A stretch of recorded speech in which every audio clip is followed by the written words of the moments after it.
अस्सलाम वालेकुम नाज़रीन, मैं हूं आपका मेज़बान चमन ख़ान। मैं मौजूद हूं इस वक्त तहसील ग्राउंड शरकपुर में।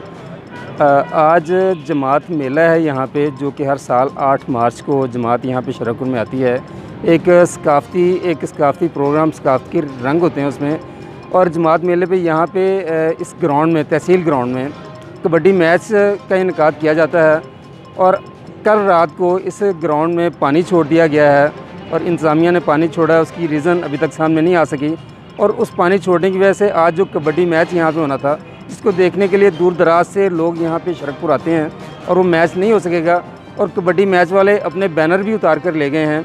और इंतज़ामिया को चाहिए था कि या तो कोई रीज़न होती तो बताते, और अदरवाइज़ पानी छोड़ना ये बड़ी नाइंसाफ़ी है। और जिस पे अहले इलाका सरापा एहतजाज हैं कि एक सकाफ़ती प्रोग्राम जो है वो देखने से लोग महरूम हो गए हैं।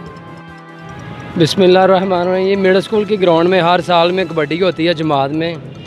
पता नहीं पानी क्यों लगाया गया, इसका पता नहीं चलता। तो ये पानी नहीं लगाना चाहिए कि वो काफ़ी लोग दूर से आए हैं कबड्डी देखने के लिए, तो ये बड़ा मुश्किल का सामना करना पड़ेगा। ये एक दिन होता है साल में, खुशी का दिन होता है, तो ये लिहाजा पानी नहीं लगाना चाहिए एक दिन के लिए।